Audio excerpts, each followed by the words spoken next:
Eshwarappa PA Vinay ಅಪಹರಣ ಪ್ರಕರಣಕ್ಕೆ ಮತ್ತೊಂದು ರೋಚಕ ಟ್ವಿಸ್ಟ್ ಸಿಗ್ತಾ ಇದೆ. ನಾಳೆ ಯಡಿಯೂರಪ್ಪ ಪಿಎ ಸಂತೋಷ್ ಪೊಲೀಸರ ಮುಂದೆ ವಿಚಾರಣೆಗೆ ಹಾಜರಾಗ್ತಾ ಇದ್ದಾರೆ. ಆದರೆ ವಿನಯ್ ಈ ಪ್ರಕರಣದಲ್ಲಿ ಮತ್ತೊಬ್ಬ ಆರೋಪಿ ಇದ್ದಾನೆ, ಆತನ ಬಂಧನ ಆಗಬೇಕು, ಆತನನ್ನ ಪೊಲೀಸರು ಬಂಧಿಸ್ತಾರೆ ಅನ್ನೋ ನಂಬಿಕೆ ಇದೆ ಅಂತ ಹೇಳಿದ್ದಾರೆ. ಅಲ್ಲದೆ ಸಂತೋಷ್ನನ್ನ ಅಪಹರಣ ಮಾಡೋಕೆ ಇರೋ ಸತ್ಯಾಂಶ ನಾಳೆ ಗೊತ್ತಾಗಲಿದೆ ಎಂದಿದ್ದಾರೆ. ಇಡೀ ಪ್ರಕರಣದ ಬಗ್ಗೆ ಮೆಲುಕು ಹಾಕೋ ವಿನಯ್ ಪಬ್ಲಿಕ್ ಟಿವಿಯೊಂದಿಗೆ ಹಂಚಿಕೊಂಡಿದ್ದಾರೆ. ಅವರ ಮಾತುಗಳನ್ನ ಕೇಳೋಣ. ಪಿಎ ವಿನಯ್ ಅಪಹರಣ ಯತ್ನ ಪ್ರಕರಣಕ್ಕೆ ಸಂಬಂಧಪಟ್ಟಂತೆ ಈಗ ರೋಚಕ ತಿರುವನ್ನ ಪಡ್ಕೊಳ್ತಾ ಇರುವಂತದ್ದು.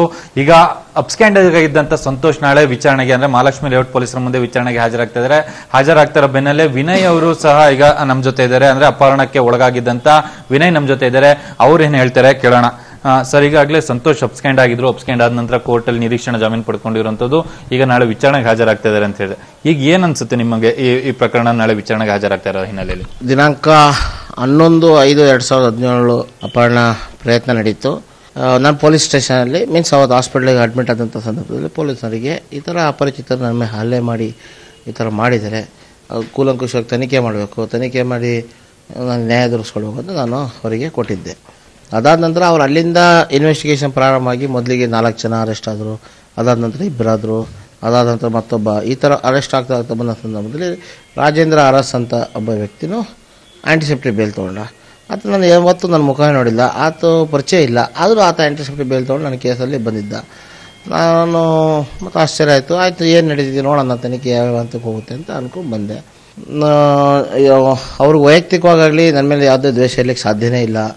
ಮತ್ತೆ ಯಾಕೆ ಈ ತರ ಆಯ್ತು ಅನ್ನೋದು ನನಗೆ ಗೊತ್ತಿಲ್ಲ. ನಿಮ್ಮ ಅಪಹರಣ ಮಾಡ್ಲಿಕ್ಕೆ ನಿಖರವಾದ ಕಾರಣ ಏನು ಅನ್ನೋದೇ ಗೊತ್ತಿಲ್ಲ. ಯಾಕಂದ್ರೆ ನೀವು ಅಪಹರಣಕ್ಕೆ ಒಳಗಾದಂತವ್ರು ಜೊತೆಗೆ ಈಗ ಆರೋಪಿ ಸ್ಥಾನದಲ್ಲಿ ಇದ್ದಂಥವ್ರು ಸಹ ಸಾಕಷ್ಟು ಅಂಶಗಳನ್ನ ಮುಚ್ಚಿಡ್ತಾರ ಹಿನ್ನೆಲೆಯಲ್ಲಿ ನೀವು ಅಪಹರಣ ಮಾಡ್ಲಿಕ್ಕೆ ಕಾರಣ ಏನು ಅಂತ ನಿಮ್ಗೆ ಈಗ ನಾಳೆ ಸಂತೋಷನ ವಿಚಾರಣೆಗೊಳಪಡಿಸಿದ್ರೆ ಗೊತ್ತಾಗುತ್ತೆ ಅನ್ಸುತ್ತಾ? ಇಲ್ಲ, ನನಗೆ ಗೊತ್ತೇ ಆಗ್ತಿಲ್ಲ. ನನಗೇನು ಅನ್ನೋದು ನನಗೆ ಅರ್ಥ ಆಗ್ತಿಲ್ಲ. ಆಗಿರೋ ಘಟನೆ ಅಂತೂ ಸತ್ಯ. ಈಗ ಸಂತೋಷನ ಬಿಟ್ಟು ರಾಜೇಂದ್ರ ಆಯ್ತು, ಪ್ರಶಾಂತ್ ಆಯ್ತು, ಜೊತೆಗೆ ಅರವಿಂದ್, ಕಿಶೋರ್ ಎಲ್ಲ ಆರೋಪಿಗಳು ಅರೆಸ್ಟ್ ಆಯ್ತು. ಈಗ ಇಷ್ಟೇ ಜನ ಆರೋಪಿಗಳು ಅಂತ ನಿಮ್ಗೆ ಅನ್ಸುತ್ತಾ? ಇಲ್ಲ, ಇನ್ನೂ ಒಬ್ಬ ಆರೋಪಿನ ಅರೆಸ್ಟ್ ಮಾಡಬಹುದು ಅಂತ ಅನ್ಕೊಂಡಿದ್ದೀವಿ, ಮಾಡಬೇಕು. ಇನ್ನೂ ಒಬ್ಬರು ಇದರಲ್ಲಿದ್ದಾರೆ. ಅದು ಇನ್ವೆಸ್ಟಿಗೇಷನ್ ನಡೀತಾ ಇದೆ. ಅದು ಪೊಲೀಸ್ನವ್ರಿಗೂ ಮಾಹಿತಿ ಇದೆ. ಸೊ ಅತಿ ಶೀಘ್ರದಲ್ಲೇ ಅವ್ರನ್ನ ಬಂಧಿಸ್ತಾರೆ ಅನ್ನೋ ವಿಶ್ವಾಸ ನನಗಿದೆ. ಮಾಡ್ಬೋದು. ಆತನೇ ಪ್ರಮುಖ ಪಾತ್ರ ವಹಿಸಿದ್ದು ಅಂತನಾ ಈ ಪ್ರಕರಣದಲ್ಲಿ? ಪ್ರಮುಖ ಅಂತ ಏನಿಲ್ಲ, ನನ್ನ ಪ್ರಕರಣದಲ್ಲಿ ಒಬ್ಬರು ಭಾಗಿಯಾಗಿದ್ದಾರೆ. ಆ ಭಾಗಿಯಾಗಿರ್ತಕ್ಕಂಥ ವ್ಯಕ್ತಿ ಅರೆಸ್ಟ್ ಮಾಡಬೇಕು, ಮಾಡ್ತಾರೆ ಅನ್ನೋ ವಿಶ್ವಾಸ ನನಗಿದೆ. ನೀವು ಡೈರೆಕ್ಟ್ ಆಗಿ ಹೇಳ್ತಾರಂಥದ್ದು ಮತ್ತೊಬ್ಬ ಆರೋಪಿ ಈ ಪ್ರಕರಣದಲ್ಲಿ ಇದ್ದಾನೆ? ಖಂಡಿತ ಇದ್ದಾರೆ. ಅಪಹರಣಕ್ಕೆ ಸಂಬಂಧಪಟ್ಟಂತೆ ಇನ್ನೊಬ್ಬರು ವ್ಯಕ್ತಿ ಇದ್ದಾರೆ.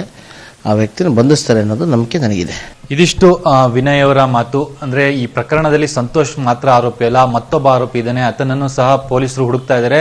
ಜೊತೆಗೆ ನಾಳೆ ಏನು ಸಂತೋಷ್ ತನಿಖೆ ಆಗುತ್ತೆ, ಸಂತೋಷ್ ತನಿಖೆ ಆದಾಗ ಪ್ರಮುಖ ಕಾರಣ ಏನು ಅಂದ್ರೆ ವಿನಯ್ ಅಪಹರಣ ಮಾಡ್ಲಿಕ್ಕೆ ಪ್ರಮುಖ ಕಾರಣ ಏನು ಅನ್ನೋದು ಸಂತೋಷ್ ಬಾಯ್ ಬಿಡಬೇಕು ಅನ್ನೋದ್ರ ಬಗ್ಗೆ ವಿನಯ್ ಹೇಳ್ತಾ ಇರುವಂತದ್ದು. ಕ್ಯಾಮ್ರಾ ಪರ್ಸನ್ ಮೊಹಮ್ಮದ್ ಗೌಸ್ ಜೊತೆ Muralidhar, crime bureau, public TV.